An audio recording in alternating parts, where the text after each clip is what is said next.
1, 2, 3.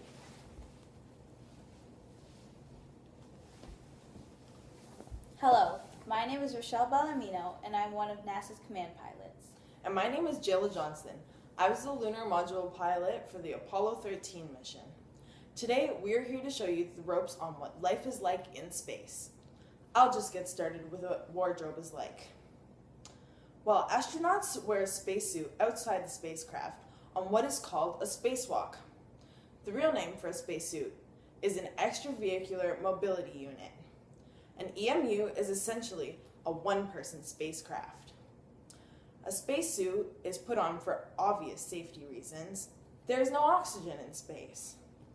The primary life supporter subsystem on the back of the EMU supports the person wearing the suit with oxygen. The PLSS also automatically disposes of the carbon dioxide the wearer has been breathing into the suit. And the EMU also has a safer. A safer is something that allows a spacewalker that gets detached from the space shuttle to fly back to the area so they do not float away with no return. The helmet of the EMU protects the wearer's head as well as allows them to see as much as possible through what is called the extravehicular visor assembly, which is also called an EVA. Underneath 13 layers of the EMU, there's a liquid cooling ventilation garment that runs water throughout the whole suit, except for the helmet, so the wearer can stay cool while on a spacewalk. In the spacecraft is another story. Astronauts have the choice of clothing supplies they would like to wear up in space. They must choose what they are going to wear months before they head off on a mission. U.S. astronauts have the choice between Russian or USA clothing for up in space. Generally, every astronaut gets one shirt, one pair of shorts, one pair of socks, etc., etc. Every 10 days, an astronaut gets to change their outfit. There's not much variety of clothing to save space. Also, the socks are given... I did it again! You better keep going because I can see the clock and it's like almost 6:50. Okay. 1, 2, 3. Also, the socks that are given are Polaretic socks. They help the feet stay warm from dangerous freezing temperatures space has. Once your clothes have been worn for as long as they possibly could, yes, that's including your underwear, they are put in a disposable bag because there are no washing machines in space to reserve water. The bag also traps scents if your clothes have been stained or have a sweaty smell. Now on to the more lifestyle part of this podcast.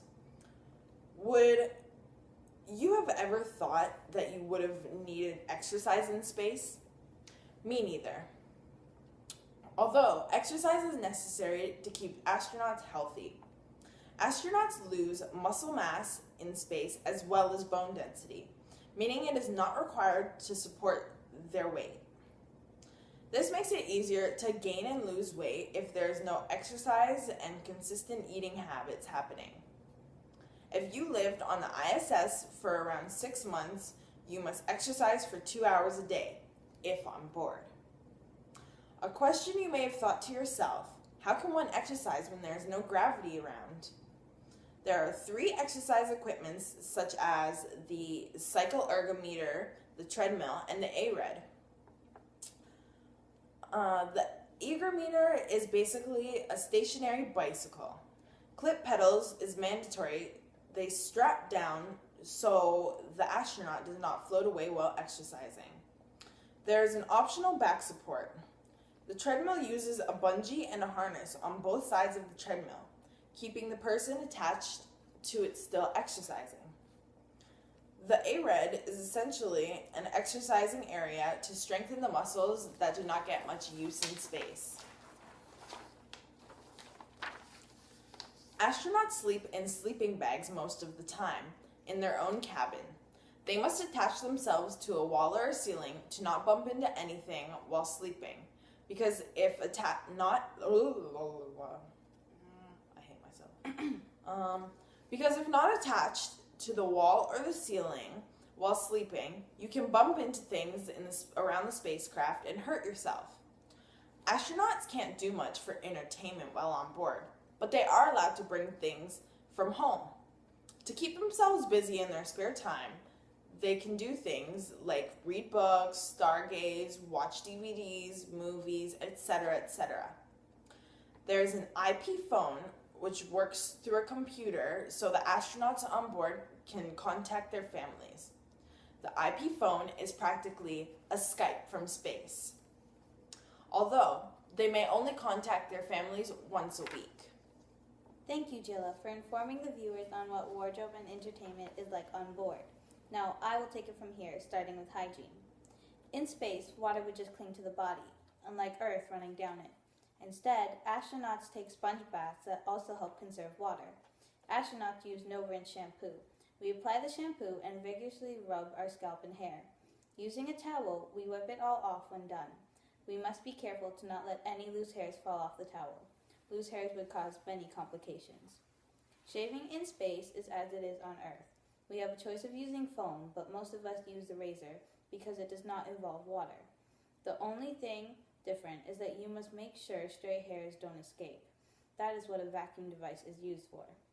Going to the washroom, we face many challenges.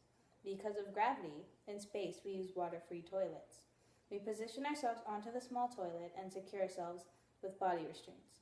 The vacuum acts as gravity and takes the waste into a waste compartment. Turning on many fans help purify the air. When done, astronauts wipe the seats with wet wipes. Both male and female astronauts have their own purification devices that seem like a cup. They connect the device into a long plastic tube connected to a hole in the wall. As they pee, air currents help guide the urine into the waste compartment. Astronauts also have a choice to secure themselves when using the device. All the extra procedures to do your business makes a washroom trip 10 minutes more than regular. And now, onto the nutrition facts and what meals are like in space. Everything will be packaged and labeled, and dry food should be avoided because of the crumbs they create. Most food should be sticky. Tortillas substitute bread.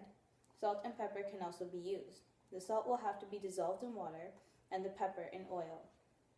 Spacebound foods come in one of 6 forms. Fresh must be eaten within the first few days in space, like apples or oranges. Intermediate moisture, dried apricots and dried beef. Eradicated, like beef steak. Natural form, like tortillas and cashews. Rehydratable, like oatmeals and raisins or teriyaki vegetables. Thermostabilized, like tuna salad spread and split pea soup. All drinks, which include things like coffee, tea, and lemonade, are rehydratable. Dietitians ensure that the menu are nutritionally balanced and contain between 1,900 and 3,200 calories per day, depending on the astronaut's weight and gender. The food must be helpful due to the complications such as bone and muscle loss. Bread cannot be eaten in space because of the crumbs it produces. You can only drink in space with a straw. Thank you. I hope you enjoyed watching our podcast of what life is like in space. Goodbye. Bye. Jesus, I can't breathe.